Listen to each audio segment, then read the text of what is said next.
Now, if you guys agree that President Biden has to do something for the American people and send out stimulus checks faster, then tell me in the comments below. With the US began to shut down in the wake of the onset of the crisis, it meant that millions of families were suddenly without the income they needed.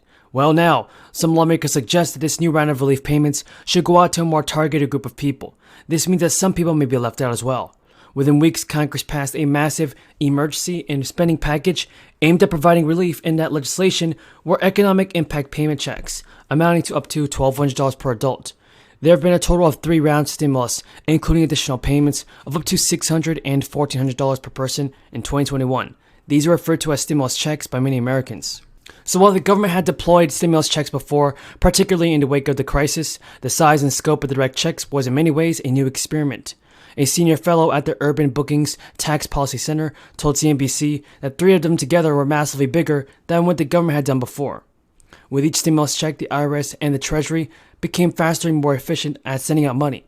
In the initial weeks of the first stimulus check program in 2020, the IRS deployed around 90 million payments. When a third stimulus check was approved by Congress on March 11th, the IRS announced on March 17th it had already dispersed about 90 million payments. Now, there were glitches along the way, with the IRS experiencing them and sending out stimulus checks. Experts say the money could have been more targeted, as some well-to-do taxpayers who were already unaffected should have not received the money. About 90% of the taxpayers received money regardless of whether they were experiencing hardship.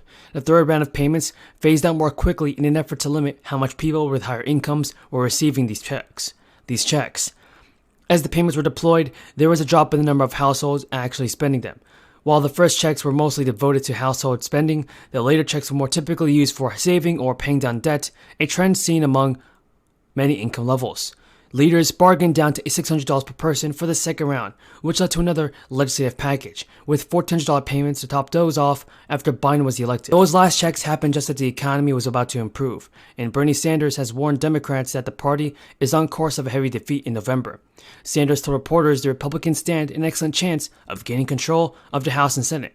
The White House and Democrats in Congress have charged the Republicans have no plan to correct a series of crises facing the country and expect to raise taxes on low-income Americans. But Sanders said Thursday that line would not fly with the public.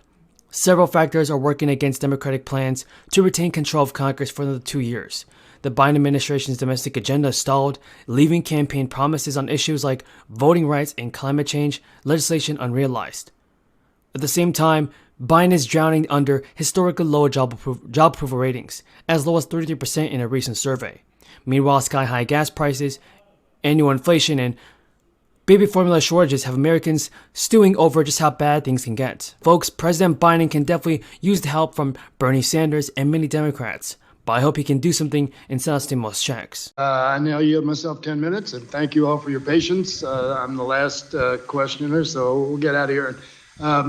Ms. Boebert mentioned this is Donald Trump's birthday and wished him a happy birthday. I want to acknowledge that today is National Bourbon Day, and coming from Kentucky, I think that's an important thing to get on the record, and I will be celebrating appropriately later in the day. Mr. Williams, Mayor Williams, thanks for being here. And you are more than the mayor of Union City. You are representing the League of Cities across the country. How many of the mayors that you're familiar with think the American Rescue Plan was a bad deal? I know no mayors that think the American Rescue Plan was a bad deal. And that's Republicans, Democrats, it's Republicans and Democrats.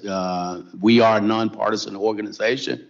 So I have no mayors that have reached out and said, I think this is a bad deal, because we worked in concert with a lot of your committee members and certainly with the Biden administration to craft this legislation to make sure that cities did get direct funding. Right. And one of the complaints about the CARES Act was that there was not enough flexibility offered, that the guidelines were too strict.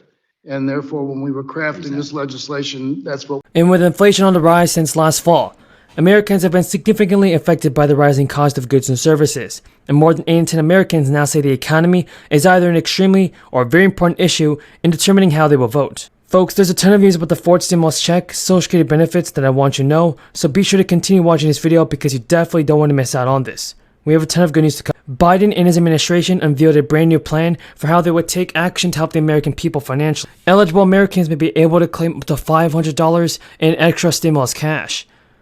So President Biden spoke to a crowd of union supporters this week, hoping to put a positive spin on his economic record and made inflation not seen in decades. And Biden sought to reassure the people that tackling the worst inflation in the nation has seen in decades is a top priority for him and the administration. The speech came a day before the Federal Reserve could raise interest rates as much as 0.75 of a percentage point, as it attempts to get inflation under control. The president acknowledged that inflation is sapping the strength of a lot of families as the price of gas and food skyrockets. But even as he sought to emphasize administration, it's fully focused on the problem. The president conceded he is left without many options to fight the price hikes. The president acknowledged inflation is sapping the strength of a lot of families as the price of gas and food skyrockets. But even as he sought to emphasize his administration is fully focused on this, the president conceded he is left without many options to fight the price hikes, particularly in a narrowly divided Senate. Folks, I do want to see President Biden do something for the American people, and I hope he can step up to the plate and give out stimulus checks before it's too late. Biden stated the problem is Republicans in Congress are doing everything they can to stop the plans to bring down costs on ordinary families, and that's why the results are not finished either. And Biden on Tuesday touted his administration's efforts to the nation's recovery from the crisis. He also mentioned some actions are taken, and others he's considering, to fight inflation, but Biden has previously said there is not much more he's able to do that will have a noticeable effect. He's also mentioned some actions taken right now and others he's considering to fight inflation, but Biden has previously said that there is not much more he's able to do that will have a noticeable effect. The White House has been trying for months to demonstrate its commitment to dampening inflation and bringing down soaring prices that are placing stress on American families. So combined with a dropping stock market and intense warnings from high-powered CEOs, the economy has become the White House's top political problem and priority. But the president's spokesperson argues that Americans will be able to weather the economic storm thanks to the actions that Biden took in office. And now the Minnesota's frontline workers are able to pay and apply for their share of $500 million in hero pay. Employees, however, must take certain steps to comply with notification requirements. The Minnesota governor signed the Frontline Worker Pay Law, authorizing state-funded bonus and payments to various frontline workers, including assisted living employees.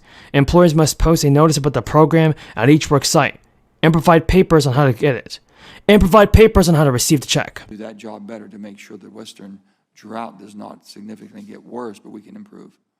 First, thank you to this committee for the investment of $8.3 billion.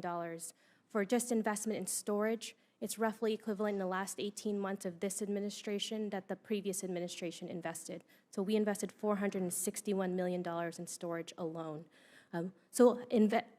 Resources are always of assistance, but really it's having to style. How quick is it going to be put out? How quick will that money be invested? Some of those we've already put out.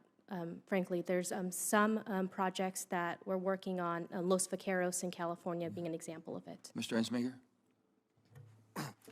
I think Congress needs to make massive investments in agricultural efficiencies. I agree with